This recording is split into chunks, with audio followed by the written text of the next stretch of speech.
Que peux-tu attendre de ton malfaiteur? Nous avons très souvent tendance à nous réjouir de la manière dont sera puni celui qui nous a causé du tort. Nous le maudissons, implorant même Dieu de lui rendre la monnaie de sa pièce. Nous sommes contents de le voir souffrir et nous nous disons que c'est Dieu qui a pris notre revanche. Parfois, lorsque tarde sa punition, nous en ressentons une certaine frustration, tout comme si notre bonheur dépendait de sa souffrance, de sa punition. Mais que voulons-nous finalement et au juste? La continuité du mal ou son arrêt? La continuité de la souffrance dont nous avons été victimes ou son arrêt? Peu de criminels se repentent à cause de la souffrance, autrement, il n'y aurait pas autant d'anciens criminels dans les prisons. J'ai une fois dans mon village, vu la population attraper un voleur. C'était un MR d'un village voisin. Il était venu voler un mouton alors qu'il était boiteux des 2 jambes et avait une grande plaie encore béante sur la tête. Les villageois s'apprêtaient à le tabasser lorsqu'une dame, une commerçante qui allait donc de village en village pour ses marchandises, commença à crier à la foule: « Si vous le tapez, il va trépasser et vous risquez de créer une tension entre les 2 villages frontaliers. Voyez-vous toutes ces plaies sur lui? Il a déjà volé la semaine dernière seulement un sac d'igname dans le champ d'une dame dans un autre village et vous voyez sur lui les cicatrices laissées par la vindicte populaire. » Personne ne pouvait imaginer qu'il pouvait même se relever un jour, mais le voilà encore.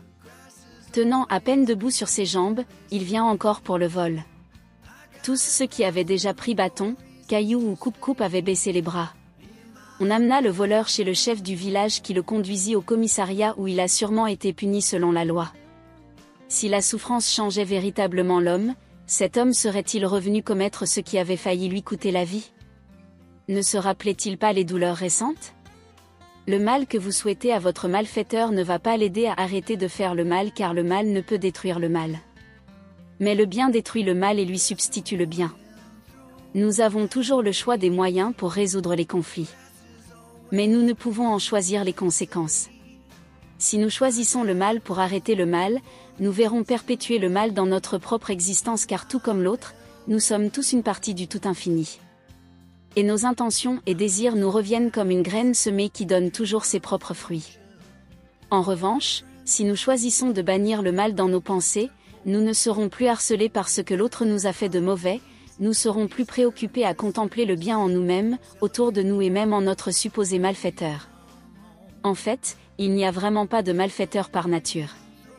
Tout homme qui agit contre sa naturelle bonté innée, est juste un instrument utilisé par le supposé mal. Il est tout aussi victime que celui contre qui son mal est dirigé. Si ce n'était pas le cas, comment comprendre que ce MR si maltraité à cause du vol, revienne encore voler à peine une semaine après? Il est une malheureuse victime d'une croyance dont il n'arrive pas à se défaire.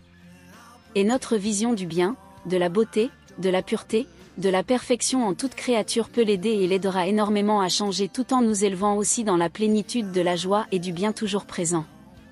Le seul ennemi que nous avons est notre croyance en l'existence, à l'activité et au pouvoir du mal.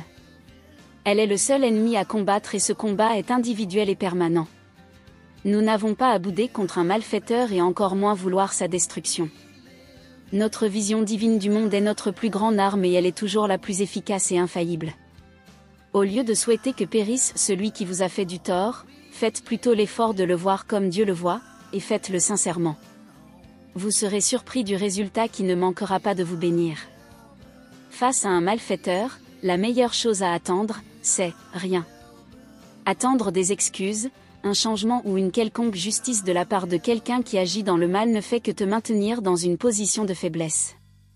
La véritable puissance vient de ta capacité à te libérer de cette attente et à reprendre le contrôle de ta vie. Tourne ton énergie vers toi-même, investis dans ta propre croissance et laisse les actions négatives des autres derrière toi. Le pardon, la force intérieure et le détachement sont tes meilleurs alliés pour avancer et te protéger de nouvelles blessures. Rappelle-toi, ce que tu attends des autres te maintient attaché, mais ce que tu fais pour toi-même te libère. Si cette vidéo t'a inspiré, n'oublie pas de t'abonner à la chaîne et d'activer la cloche pour ne manquer aucun conseil.